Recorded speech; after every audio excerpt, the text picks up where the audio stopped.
What if a single act of kindness on a rainy city sidewalk could ripple across lives in ways no one saw coming? What if one ordinary man just trying to get home with his daughter suddenly found himself standing between life and something far greater? Before we begin this unforgettable story of courage, second chances, and quiet love, if you enjoy heartfelt, meaningful stories that stay with you long after they end, don't forget to subscribe to our channel. It's a small click for you, but a big encouragement for us to keep creating stories that matter. Now, let's begin. Single dad helped an injured tourist with CPR. The next day, he found himself on a private jet. The rain came in sideways, needling through Jack Monroe's hoodie like it was paper. Seattle was unforgiving in March, cold, wet, and gray as the steel beams he spent his days working under.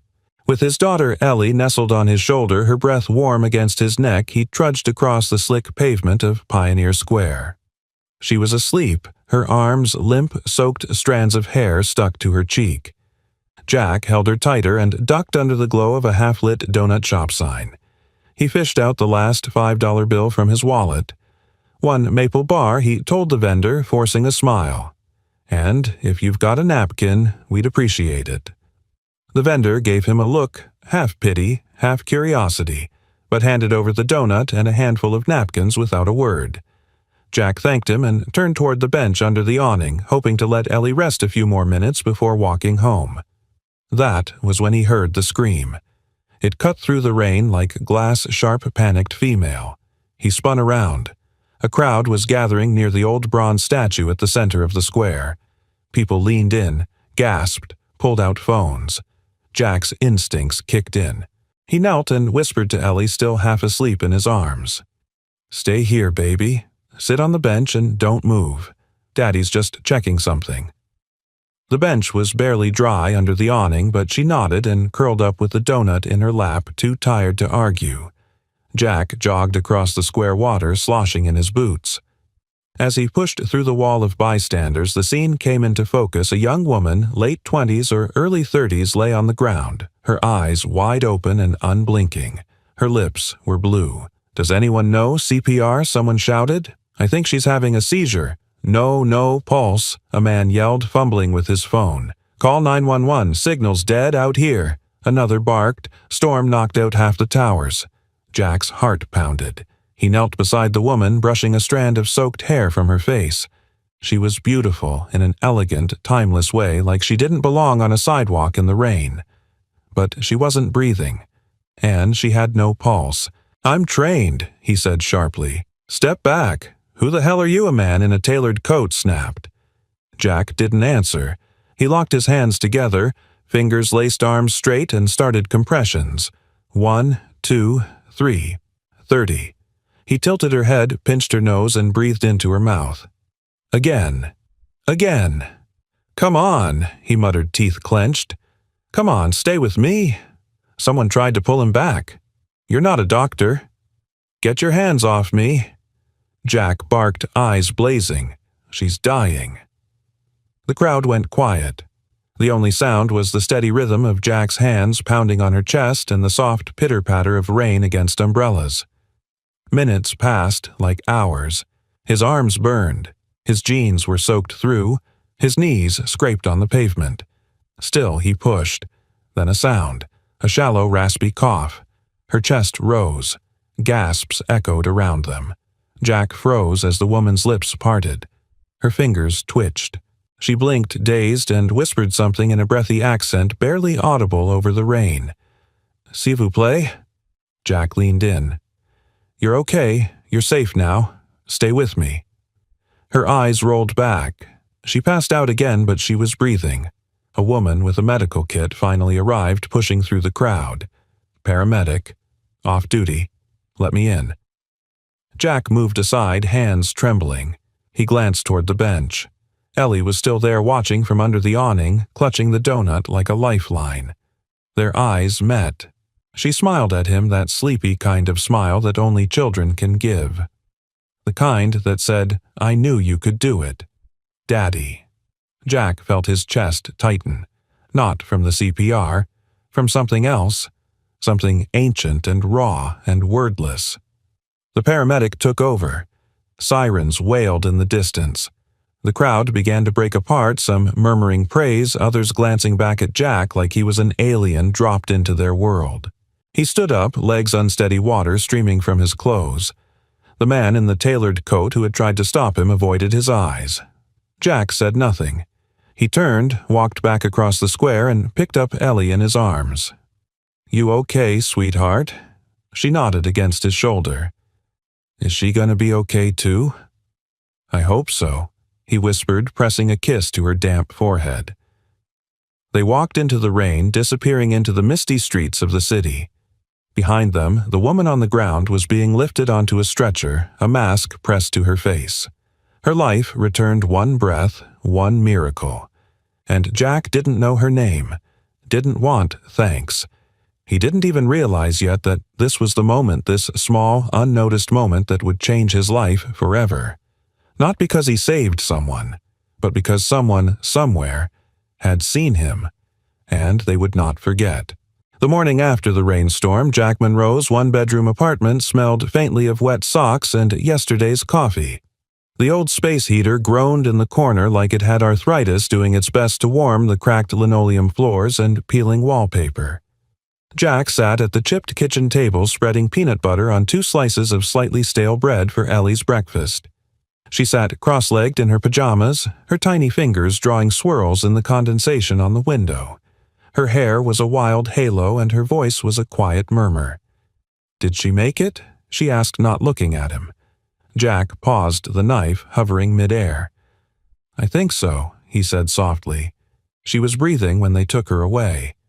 Ellie nodded, lips pressed together. "Then, you were so brave." Jack gave a tired smile. "Nah, I just remembered what to do, that's all." He didn't tell her that he hadn't slept, that all night his mind had replayed the moment her chest moved again. He could still feel the resistance of her ribs beneath his palms, the terrifying weight of a life slipping away in his hands, and he still had no idea who she was. After Ellie was dressed and dropped off at school, her purple backpack bouncing behind her, Jack went to his part-time repair job at Doris Langley's place down the block. Doris was 92, sharp-tongued and sharper-eyed, and lived alone with 3 cats named after U.S. presidents. When he finished rewiring her thermostat and refused the extra $20 she tried to sneak into his tool bag, she squinted at him and muttered, "That girl who collapsed downtown.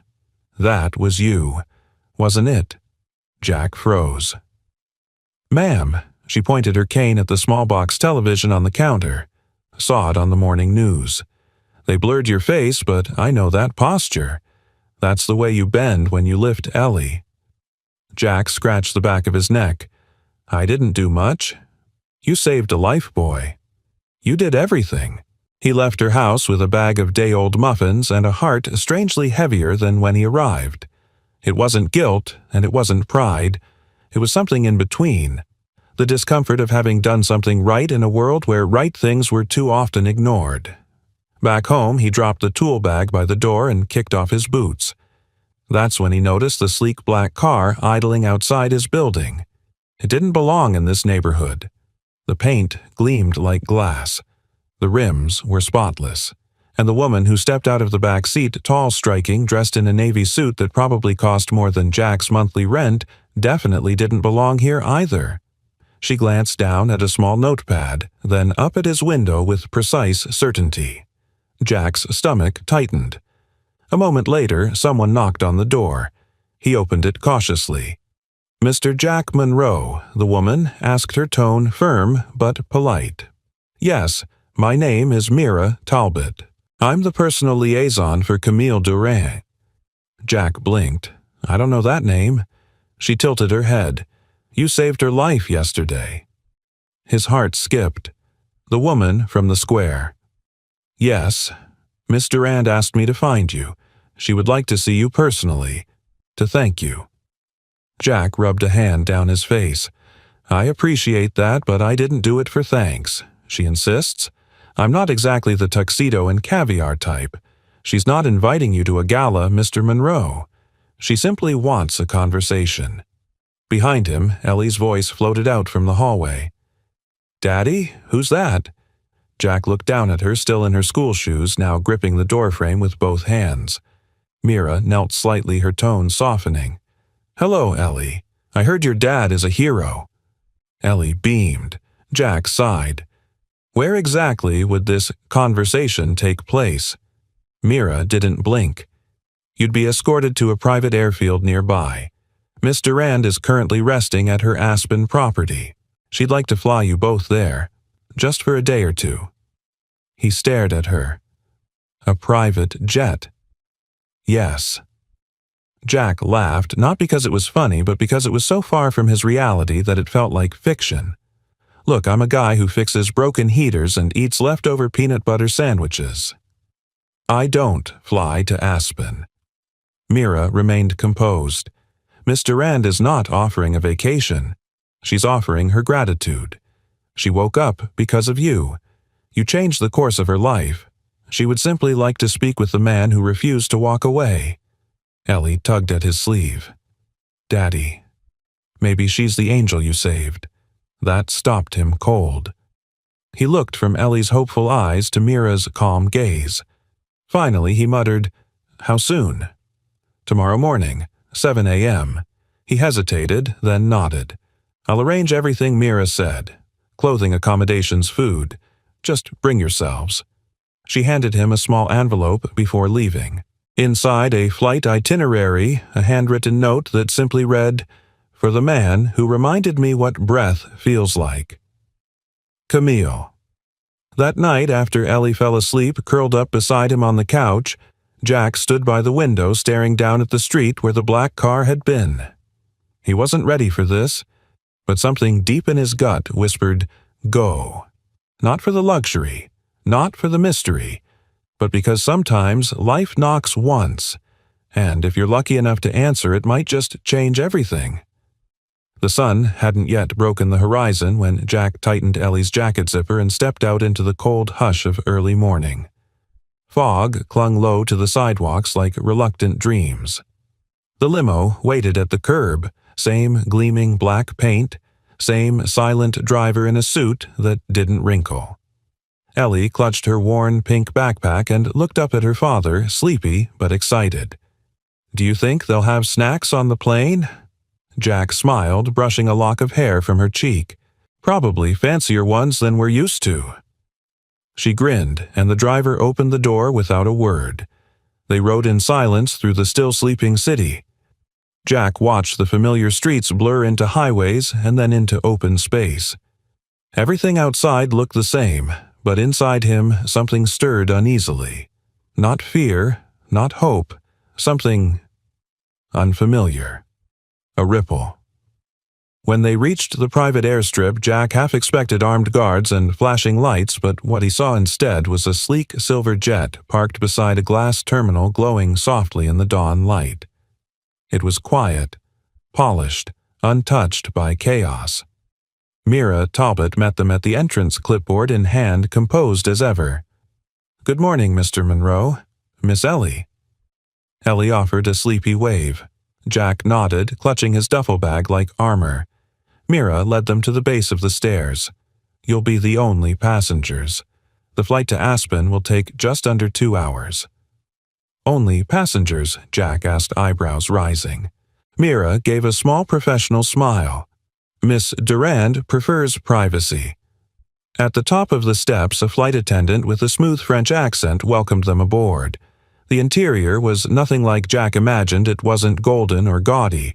It was quiet elegance. Cream leather seats, warm lighting, a single vase of white tulips on a central table. Simple, tasteful. Jack helped Ellie settle into a seat beside the window. She pressed her nose against the glass, immediately marveling at everything. He sat across from her, trying to appear unfazed, but his boots felt too big, his jacket too worn, his presence too loud in this cocoon of wealth. Half an hour into the flight, Jack was staring absently out the window when a voice from behind said softly, "May I?" He turned. The woman from the square stood at the end of the aisle, but this time she was standing under her own strength. Her skin, though still pale, glowed with life. Her eyes, hazel laced with amber, met his with an intensity that made him forget to stand. Camille Durand was not what he expected. She wore a simple cashmere sweater, gray slacks, and no makeup except for the slight gloss on her lips. There was a faint bandage on her neck just above the collarbone. Vulnerability lingered in her frame, but not weakness. Jack stood belatedly, reaching out his hand awkwardly. Jack Monroe. She ignored the handshake and stepped forward and then did something Jack never anticipated. She hugged him. Soft, tentative, brief, but real. I wasn't breathing, she said, her voice low. And then, I was. Because of you. Jack cleared his throat, trying not to crumble under the strange weight of her sincerity. I just did what anyone would have done. No, Camille said firmly. Most people stood and watched. You moved. She sat down across from him. Ellie peeked over the seat, wide-eyed. Camille noticed. And this must be your daughter. Ellie smiled shyly. I'm Ellie. Camille leaned forward a little. Thank you for sharing your dad with me. Ellie blinked. I didn't share. He ran. Jack laughed. Camille did too. For a moment it felt normal. Then Camille's eyes darkened slightly. I owe you more than a thank you, Jack. You don't owe me anything. I disagree. She looked out the window briefly as if gathering something heavy from inside herself. I was traveling alone on purpose, she said quietly. I wanted anonymity. Escape. I'd been betrayed. By someone close. I didn't trust anyone. I was, numb. Jack nodded, slowly listening. I walked into that square without caring much if I walked out, she admitted, then turned back to him. But you didn't see a headline. Or a fortune. You saw a person. You acted like I mattered. Jack shifted in his seat. You do matter. Camille tilted her head. Do you always talk like that? Like people are worth saving even when they're broken? Jack looked at Ellie, then back at her. Only because I've been broken too. There was a long pause. It wasn't uncomfortable. It was full. Would you consider coming to Aspen for a day or two? Camille asked. There's a charity retreat happening this weekend. Quiet, private, I'm hosting. I'd like to invite you both. Not as a guest of honor, just as a guest. Jack raised an eyebrow. Why? She hesitated. Then, softly, because I want to spend time around someone who didn't ask who I was before helping me. That's rare. He hesitated. Then Ellie chimed in, utterly unaware of the tension. Do they have hot chocolate in Aspen? Camille smiled. The best. Jack exhaled. All right, one weekend. But we're not wearing tuxedos. Deal. She stood, nodded graciously, and stepped toward the cockpit. But just before she left, she turned back. Jack, she said. Yeah, I don't remember much from those few minutes, but I remember your voice. It pulled me back. Then she disappeared down the aisle, and Jack sat still, the hum of the jet surrounding him like a second heartbeat. He didn't know why the universe had picked him. But in that moment, something shifted. He wasn't just a single dad anymore. He was part of a story much bigger than he'd planned for. And it had only just begun. The snow-dusted peaks of Aspen rose like quiet gods above the horizon as the jet descended. Ellie pressed her face against the window, awestruck by the white canvas below. It looks like a painting, she whispered. Jack smiled but said nothing. His gaze wasn't on the mountains. It was on the woman seated across the aisle, Camille Durand, who had gone back to reading quietly, one hand absently touching the faint bandage on her neck. There was a kind of grace in her stillness, but something underneath, something haunted. When they landed, another black car waited at the edge of a private runway that looked more like a luxury resort driveway than any airport Jack had seen. The driver opened the doors wordlessly, and within minutes they were weaving through groves of fir trees dusted in snow, the roads winding higher into the Colorado hills. Camille's estate emerged like a mirage wood, glass and stone seamlessly embedded into the mountainside. Warm lights glowed from within, casting long amber lines across the snow. A small group of people in elegant winter coats waited at the entrance, talking quietly beneath outdoor heaters. Jack stepped out of the car boots, crunching on packed snow. Ellie's mittened hand wrapped around his. The air smelled of pine and firewood. Camille turned to them. "You're not expected to mingle unless you want to. This weekend isn't about speeches. It's about connection." Jack gave her a wary smile. "I'm better with tools than with wine glasses." She laughed lightly. "There's a maintenance shed, if it'll help you feel grounded." Inside, the house was even more breathtaking. High ceilings, fireplace the size of a small garage, wide windows that looked out over valleys blanketed in snow. The place exhaled warmth, not just the heat of the rooms, but the kind that came from intention, from a life that had once been full. Camille led them to their rooms, a cozy suite connected to Ellie's with a hallway door. There were fresh linens, chocolate mints on the pillows, and a handwritten note for Ellie that simply said, "Welcome to your adventure." Jack read it twice. He wasn't used to this kind of thoughtfulness, especially not from strangers. Later that evening, a soft knock came at his door. Camille stood there in a thick, cream-colored sweater, her hair loose over her shoulders, looking younger than before. "Come sit by the fire," she asked. Jack glanced toward Ellie, already asleep beneath a pile of stuffed animals, then followed Camille down the quiet hallway. The main living room was nearly empty now, the guests having moved to other corners of the estate. Only the fire crackled. They sat on the floorbacks against a couch, the fire warming their faces. "Do you miss her?" Camille asked softly. Jack blinked. "Who? Your wife? Ellie's mom?" He took a breath. It wasn't a question he got asked often, not anymore. Every day he said finally, "She had lupus, diagnosed late. We couldn't afford the treatments right away. By the time we found the right specialist, it was too late." Camille was quiet. Jack stared into the fire. Ellie was only 3. She barely remembers her, but sometimes she'll hum one of the lullabies Lydia used to sing. I don't know if she remembers the song, or just the feeling. Camille's voice was barely audible. "That's what I was missing, I think." The feeling. Jack turned. She was staring into the flame's eyes, distant. "You said someone betrayed you," he said gently. "What happened?" Camille hesitated, then spoke slowly. "I was engaged to one of our foundation's attorneys. I thought I was building something with someone who saw me. Not the company, not the wealth, just me." She shook her head. "Turns out he was building something too, an offshore account, a cover story, and an exit plan with my former assistant." Jack didn't speak. He knew the wound was still raw.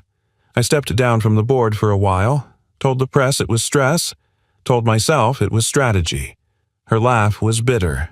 I didn't trust anyone, didn't even trust myself. I went to Seattle under an alias, trying to feel invisible again. "And then you collapsed," Jack said softly. Camille looked at him.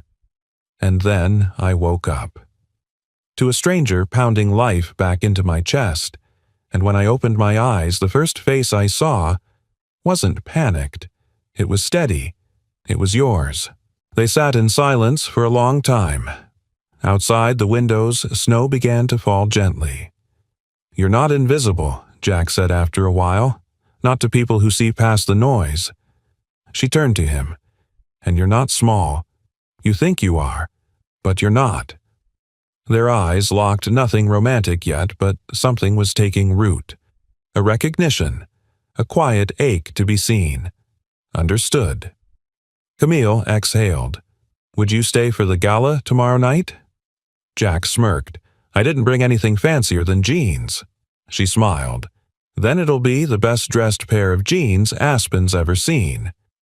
They sat by the fire a little longer, letting silence speak for them both. It wasn't awkward. It was healing. And somewhere down the hallway, Ellie stirred in her sleep, the smallest smile curling on her lips. as if she already sensed the truth her father hadn't yet dared to name. Sometimes it takes nearly losing everything to find what matters most. And sometimes the people who walk into your life when you're at your lowest are the ones sent to lift you the highest. Morning in Aspen arrived like a held breath, still pale gold quiet. Snow sparkled on the balconies and steam rose from the outdoor hot tubs nestled between fir trees. It should have been peaceful, but Jack Monroe felt anything but peace. He stood at the breakfast nook in Camille's sprawling kitchen, phone in one hand, brow furrowed. Ellie sat nearby, munching on a croissant, swinging her legs and humming softly. The view outside looked like a postcard. The view on Jack's screen looked like a storm. Mystery Man, on Camille Durand's Jet from Mechanic to Mansion. Cinderella, flip. Single dad saves heiress. Wins a weekend in Aspen, hero or hustler who is Jack Monroe. The tabloids had found him. Camille walked in moments later, fresh from a morning run, cheeks flushed, hair pulled into a ponytail. She caught the look on his face before he even spoke. "Jack," she asked gently. He turned the screen toward her. Her smile faded. For a second, she said nothing. Then she reached for the phone, scrolled with clinical precision, and exhaled sharply. "I should have anticipated this," she murmured.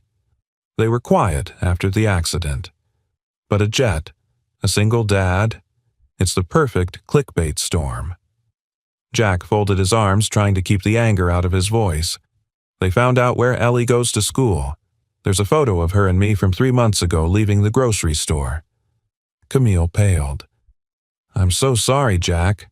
I never meant for you or Ellie to become targets." "I didn't ask for any of this," Jack said. "I didn't save your life for attention or headlines. I know you didn't. Well, now I'm the mystery man. A handyman with a kid suddenly flown into the lap of luxury like some charity case. That's not how I see you, but it's how they see me, and how they'll see her." He nodded toward Ellie, who looked up with a mouthful of pastry, blissfully unaware. Camille crossed the room and spoke lower, calmer. "We can fix this. I'll call my PR team. We'll issue a clarification. Remove names, blur faces, whatever you want." Jack's jaw clenched. "I want my daughter to be left alone. That's what I want. You have my word. I'll make sure of it." He hesitated.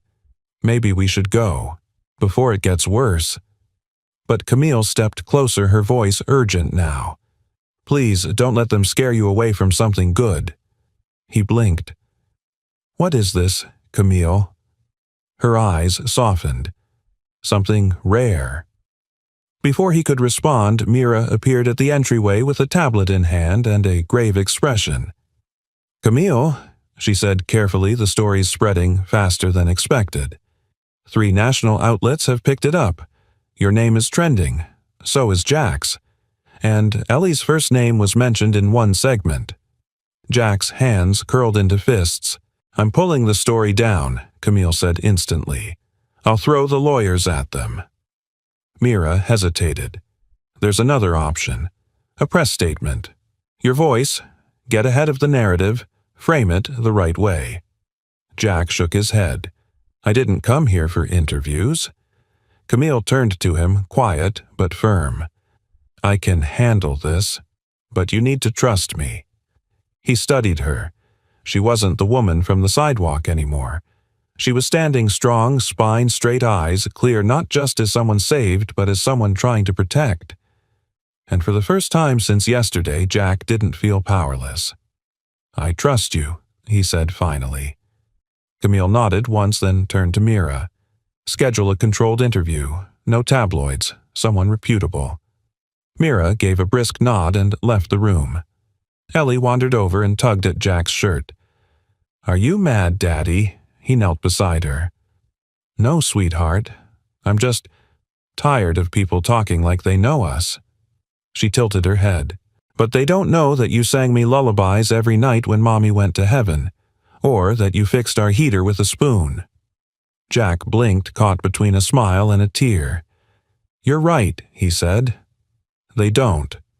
Then maybe we tell them the good stuff." He looked up at Camille. She'd heard it too, and maybe that was the turning point. That evening, a small gathering was held in Camille's main lodge, an informal fireside event meant for her inner circle of donors, volunteers, and board members of the Durand Foundation. No cameras, just people. Jack stayed on the sidelines holding a mug of coffee, Ellie leaning sleepily against his leg.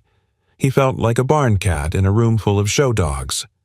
Then a familiar voice rose above the low murmurs. "And I'd like to introduce someone most of you don't know, though the press thinks they do." Camille stood beside the fire, radiant in a simple black sweater dress, no notes in hand, no podium. "This is Jack Monroe. He's a single father. He works hard. He gives more than he has. And last week he saved my life, not because he recognized my name, but because he saw a human being in need. And he acted." The room grew still. Camille continued, her voice steady. "The headlines got one thing right. He is a hero. But not because of CPR. Because of how he lives. With humility. With heart. And with a child who thinks the world of him." Ellie beamed. Jack wanted to sink into the floor. But then came the applause, genuine, not polite. Camille turned toward him, her voice quieter now. "I don't care how they frame the story. This is the version I believe in, and it's the only one that matters." Jack didn't know what to say, but in his chest, where the weight of years had settled like stone, something cracked, and something hopeful started to breathe. The snow kept falling overnight, silent and endless, blanketing the estate in a hush that felt sacred. But inside Jack Monroe's chest, a storm brewed quietly tight, uncertain and unresolved. He stood in front of the guest room mirror, tugging awkwardly at the sleeves of the navy sport coat Camille's assistant had left for him. The tag still clung to the inner seam. The shirt underneath fit fine, but the reflection looking back at him didn't feel like him. It felt like a borrowed costume for a role he hadn't auditioned for. Ellie peeked into the room, her braid slightly crooked, wearing a simple white dress with a velvet ribbon tied at the waist. "Daddy, she said you look like the principal from school." "But younger." Jack chuckled, loosening the collar. "Is that a compliment?" She nodded solemnly. "You look kind of important." "Kind of." That was the part that stuck. By the time the gala began, the house had transformed. Dozens of guests filled the grand hall, philanthropists, doctors, educators, artists, all mingling with glasses of wine and murmured applause. String music played softly near the stone hearth. Ellie was already curled on a settee with a book under the care of Mira, who doted on her like a favorite aunt. Jack stuck to the edges of the room, nursing a ginger ale. The conversations around him floated like foreign currency grants, innovation, mergers, legacies. Words he rarely used. Lives he didn't recognize. Camille arrived late, descending the staircase in a floor-length gown the color of storm clouds, satin, and silent. She moved with the grace of someone born to this world, but when her eyes found Jack's, something softened. She crossed the room toward him, ignoring the glances that followed. "You clean up well," she said. Jack smirked. "I had help." They stood together for a moment, watching the event swirl around them like a snow globe someone had just shaken. And then came the voice. "Well, well, the man of the hour."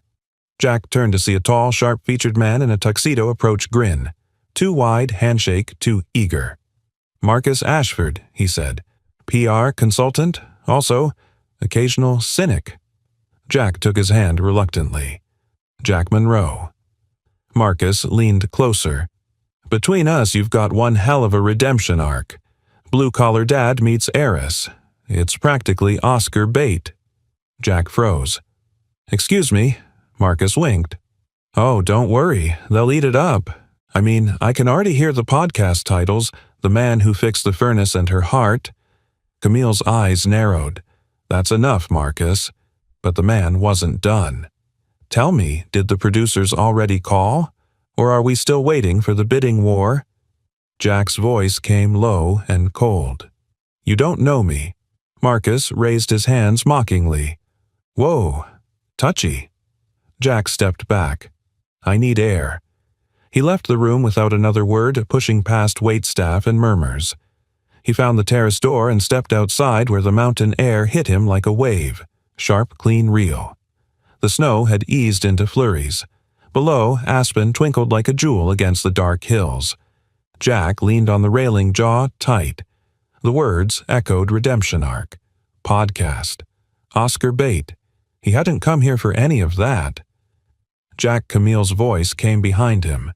He didn't turn around. "I'm sorry about him," she said softly. "Marcus works with one of the corporate donors. He has a habit of weaponizing charm."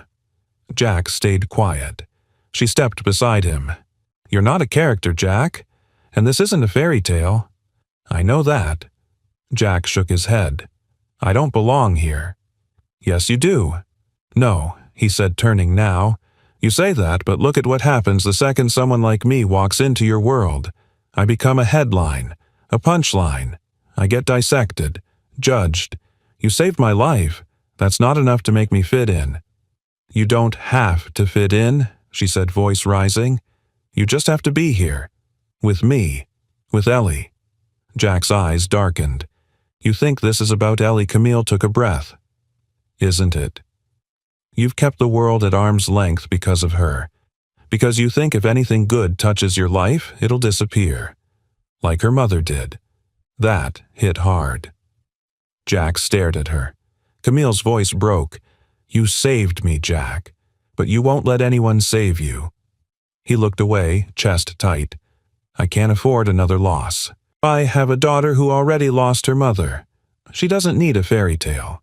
She needs consistency, reality.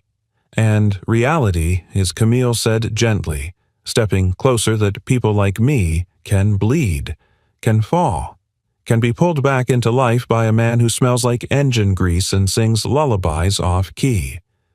I don't want a savior. I want someone who chooses to stay." He looked at her now, really looked, the rawness in her voice, the earnest plea in her posture. Jack swallowed. "I don't know how to be part of your world. Then let's build one that belongs to both of us." Silence stretched, and in that silence a bridge began to form. Jack closed his eyes.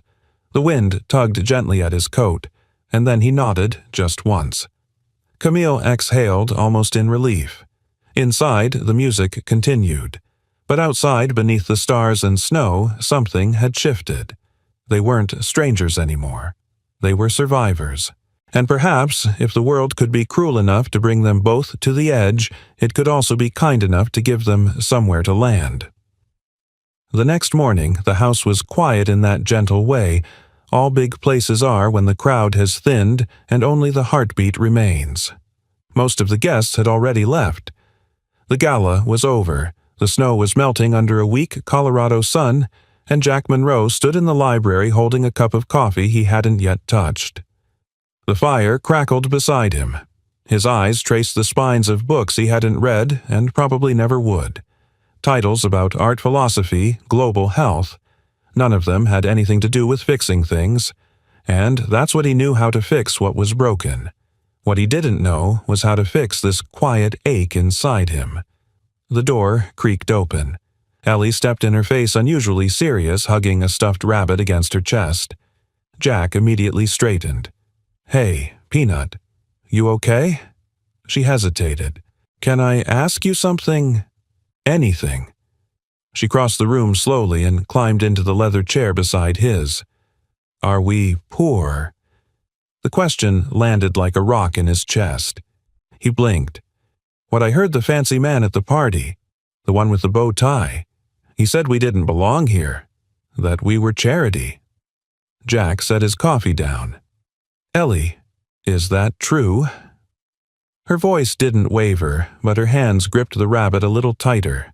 He crouched beside her, steady and calm, the way he always did when she had big feelings she didn't know where to put. "Listen to me," he said. "We don't have a lot of money. That part's true, but we have a lot of things that matter more, like kindness, like courage, like love." Her lip trembled. "Then why do people act like we're less than them?" Jack exhaled, because they've forgotten what really matters. Ellie looked at him with eyes that had always been a little older than her years. Mom never cared about money, did she? Jack smiled faintly. No. Your mom loved gardenias, rainy days, and old love songs. She cared about the way people made her feel. Ellie leaned her head on his shoulder. I remember her a little, but I remember you more. He closed his eyes. You work so hard, she said softly. You don't get new things. You don't sleep much. But you always sing to me. You always say yes when I ask for an extra bedtime story. You always stay. Jack couldn't speak.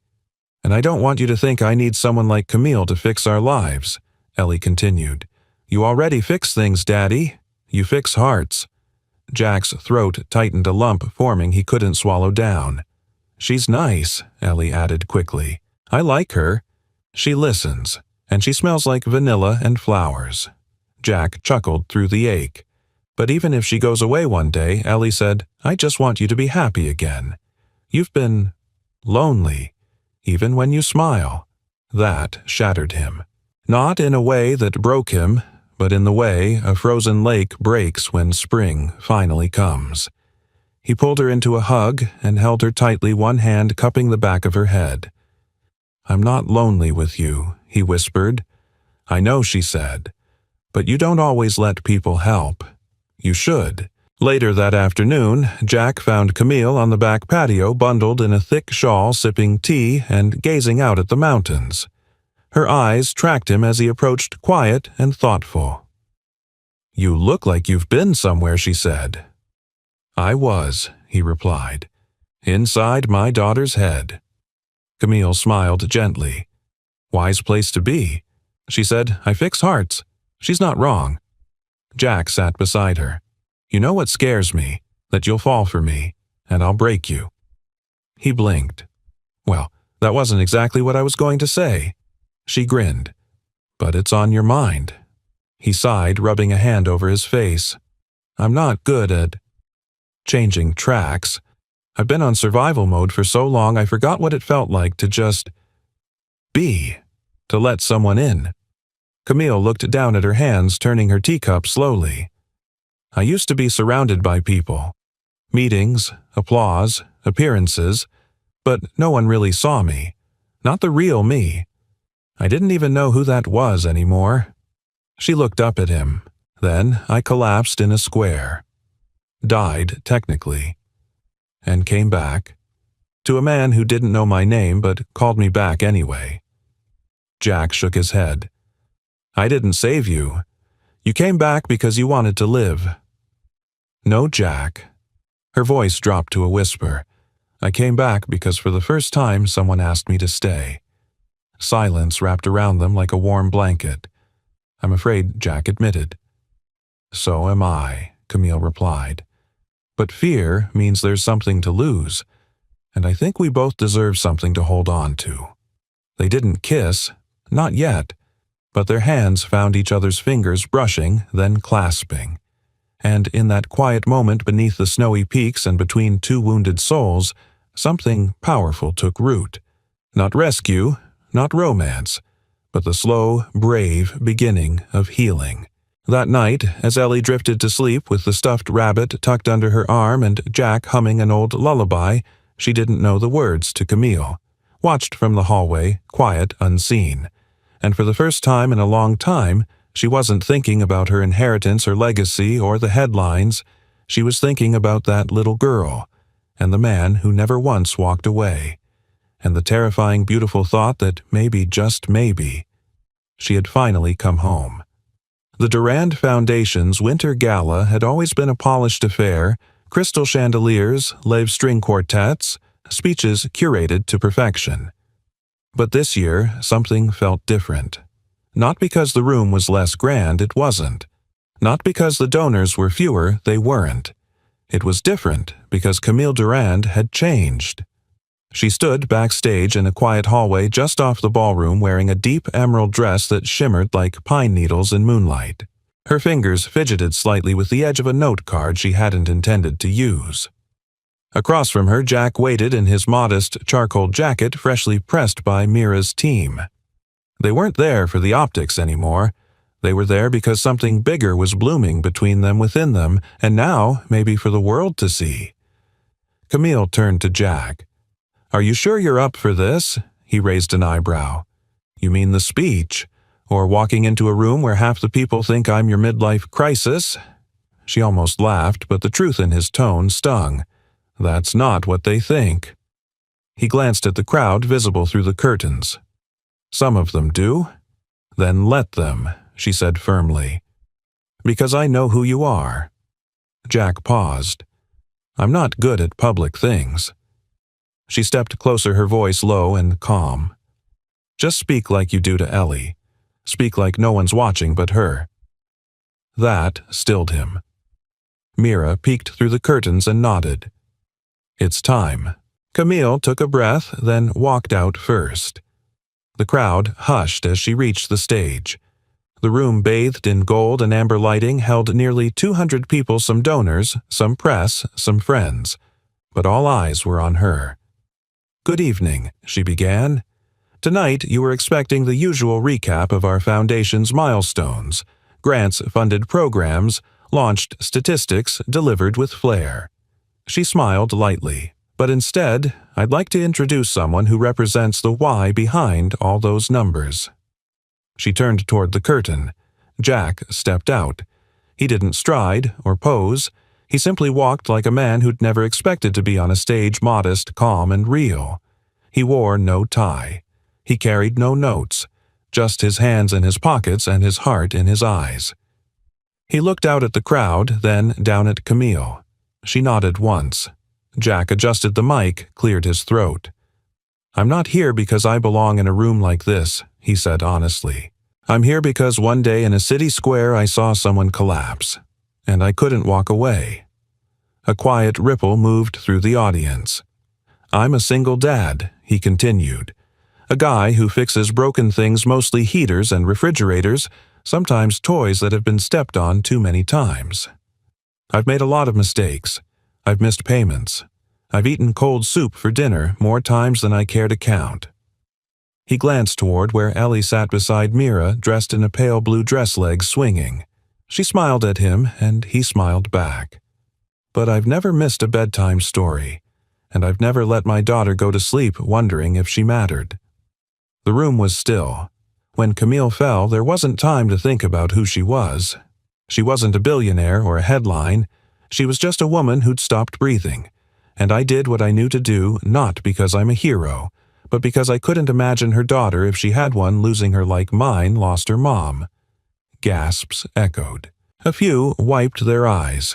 "I'm not good with charity galas or the right fork for salad, but I know how to hold a hand that's slipping. And I know what it means to keep showing up even when no one's clapping." He stepped back slightly, his voice quieter now. "If this foundation is about impact, then let it be about moments like that. Ordinary people. Extraordinary choices. Not just big checks, but hearts that won't walk away." He nodded almost to himself. Then, "Thank you." The applause didn't burst like thunder. It rose like a wave, slow, growing undeniable. People stood, one by one, until the whole room was on its feet. Camille looked up at Jack, her eyes bright, her hand finding his as they stepped down together. After the speeches, the ballroom shifted into celebration. Wine glasses clinked, laughter rose, conversations bloomed with sincerity for the first time that evening. Jack found Ellie curled up in a corner of the room reading. He knelt beside her. "Hey, Peanut, how was I?" She closed the book and leaned on his shoulder. "You made people cry. That's how you know it was good." He chuckled. "That wasn't the goal." She looked up, but maybe it needed to happen. A few feet away, Camille stood surrounded by donors, but her gaze never left Jack. Later that night, when the lights dimmed and the crowd thinned, Jack and Camille stood by the massive window overlooking the moonlit forest. The music had faded to a gentle piano echo. "That was brave," she whispered. He shrugged. "I just told the truth." Camille turned to him. "Then maybe more people should start doing that." They didn't need more words. Their fingers laced naturally. And for the first time in a long time, Jack didn't feel like he was borrowing someone else's world. He felt like he was building something new, brick by brick, moment by moment. Not because of who Camille was, but because of who they could be together. And from the other side of the room, Ellie watched them with a sleepy smile, then turned back to her book. Some stories she was learning were better lived than read, and this one was just beginning. 2 days after the gala, Aspen's skies had cleared to a crisp blue, and the Durand estate felt more like a retreat center than a billionaire's home. Most guests had left, but the air still hummed with what had been stirred conversations, emotions, possibilities. And something new, unspoken, between Jack and Camille. They were in the greenhouse behind the main lodge, sunlight streaming through the glass roof, warming the scent of fresh herbs and blooming winter roses. Jack knelt in front of a wooden planter box, helping Ellie repot a basil plant, while Camille watched from across the bench, twirling a ceramic mug in her hand. "You ever think about doing this, full-time?" Camille asked. Jack looked up. "You mean gardening?" She smiled. "No. I mean this teaching, fixing, leading." Jack leaned back on his heels. "I do fix things for a living, you know. I don't mean appliances," she said. "I mean people." He gave her a skeptical look. "I'm not a therapist." Camille set her mug down. "What if I told you I have a program in mind, something long-term, real, and I want you to help build it?" Jack raised an eyebrow. "You're serious? Dead serious?" She stood now, speaking with the clarity of someone who'd thought this through for days. "We've been talking for years about expanding our outreach to underserved communities, especially around emergency preparedness and health education. But it always felt theoretical, safe, detached. Until now." Jack stood slowly. "You're talking about CPR programs." "And more," she said. "Basic life-saving skills. First aid training, hands-on repair clinics, fatherhood workshops, everything you do naturally, instinctively passing it on." Jack stared at her. "You want me to run it? I want you to help build it," she said. "With us. With me. From the ground up." Ellie, still kneeling by the planter box, looked up. "Would we get to help kids like the ones at the shelter?" Jack paused. "Yeah, sweetie. That's the idea." Camille stepped closer.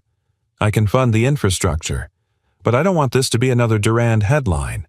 I want it to feel like your legacy, too." Jack swallowed hard. "That's a lot. It's what you've already been doing. Quietly. You just didn't have a name for it."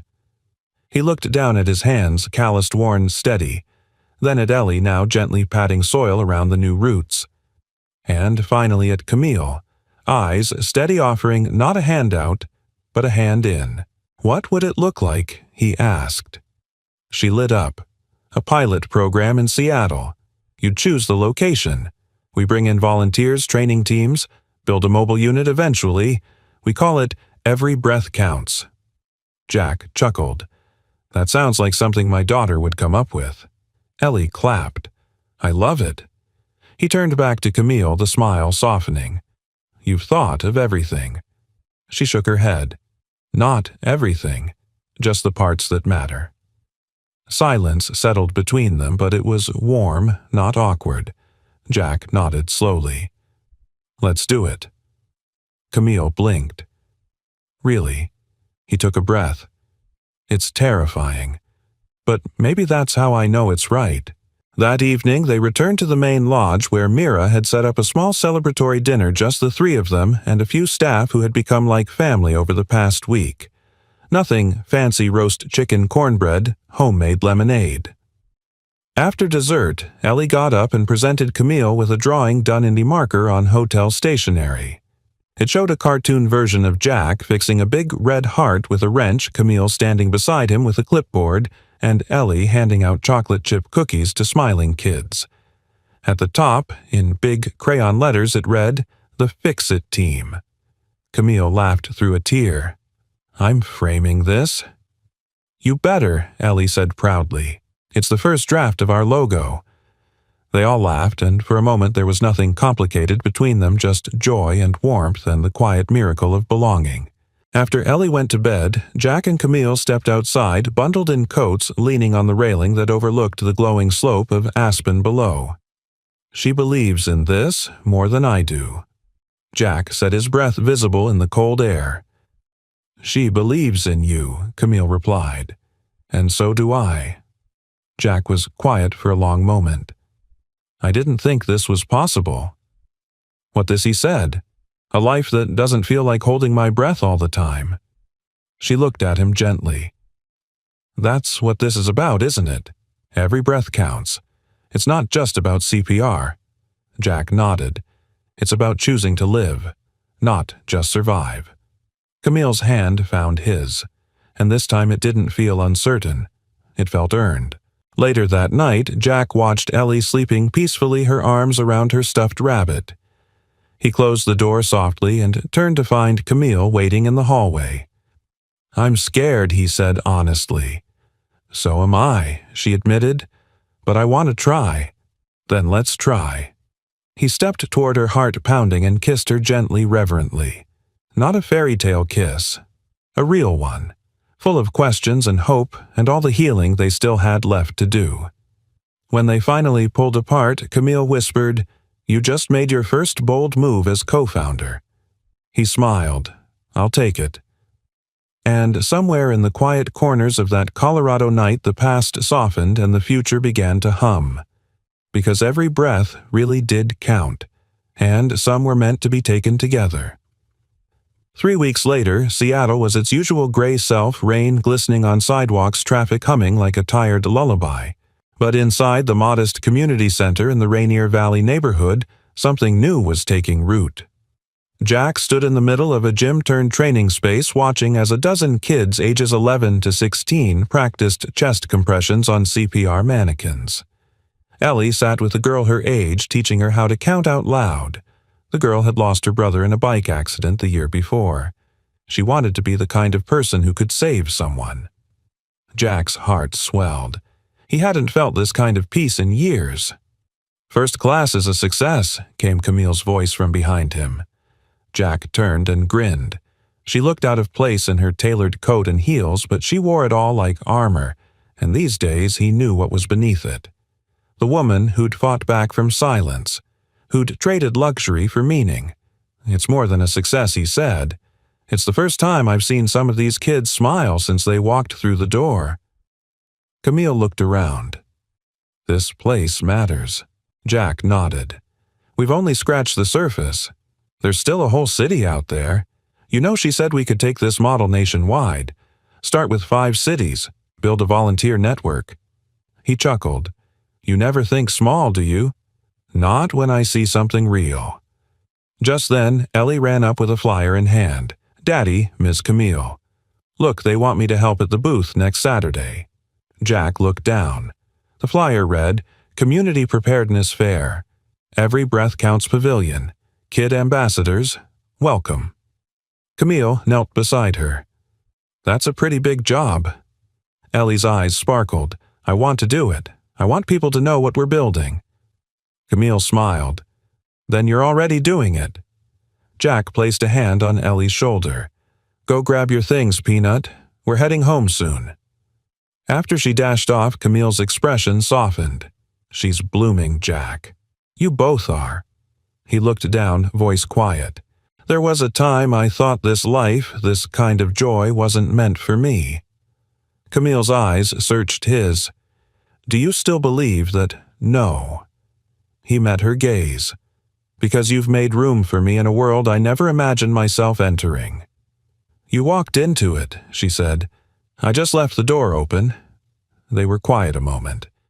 Then Jack's phone buzzed. A message from his landlord, cold but expected new owner. "Lease not renewed. You have 30 days." He sighed and tucked the phone away. Camille noticed the change in his face. "What's wrong?" Jack hesitated. "Just life. Our apartment's being sold. I'll figure it out." Camille was quiet. "Come live here." Jack blinked. "What?" She stepped closer. "Not in Aspen." Here, I've leased a place 3 blocks from the center. Plenty of room. Quiet street, good schools. He looked at her stunned. You're not a project, Jack. And this isn't charity, she said. It's life, shared, chosen. I can't just move into your world.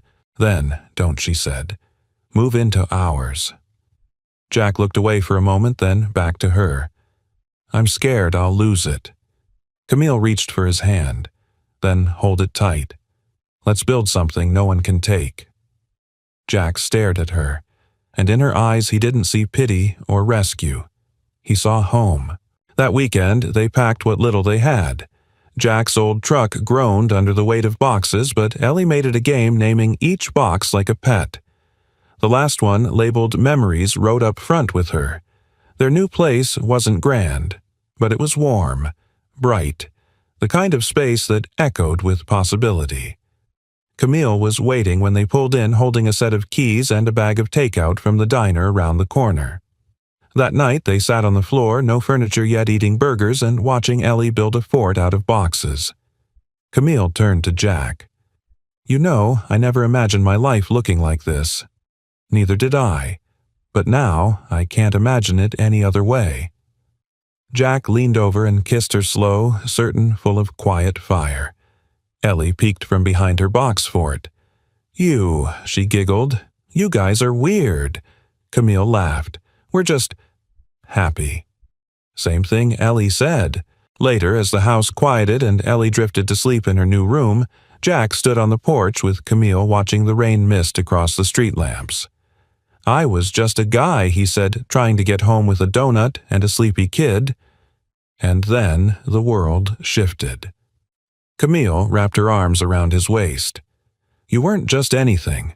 You were exactly who I needed. Jack looked at her. You ever wonder what would have happened if I hadn't been there that day? She shook her head. No, because I don't believe in accidents anymore. Jack pulled her close. Me neither. In the quiet that followed, they stood in the doorway of a life neither of them had planned, but both had chosen. Not because it was easy, but because it was right. And far across the city, somewhere in another home, another single parent sat alone, maybe wondering if kindness mattered. If anyone noticed, they would. Because somewhere, a girl named Ellie had already signed up to tell them every breath counts, especially the ones we take for others. And the man who once thought his life was too small now knew the truth. Some hearts don't need fixing. They just need a place to keep beating. 6 months later, the Seattle air was warm with the promise of spring.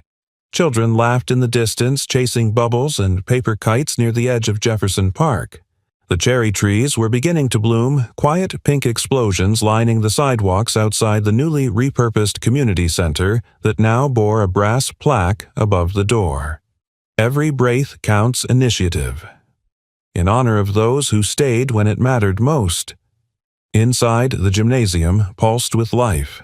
There were CPR mannequins lined up in rows, first aid kits stacked neatly along the wall, and a circle of volunteers in matching navy shirts preparing for the afternoon's big event, the launch of their first citywide youth responder program. At the center of it all stood Jack Monroe, clipboard in hand, sleeves rolled up, smiling like a man who had finally caught up with the life that once outran him. He moved with ease now, not because life was simple, but because it was shared. Because every day he woke up to a new kind of peace, the kind built not from perfection, but from purpose. Dad Ellie's voice rang out from across the room, high and joyful. She ran toward him in her own mini-sized Every Breath Counts t-shirt, proudly holding a ribbon-wrapped certificate. He knelt to meet her.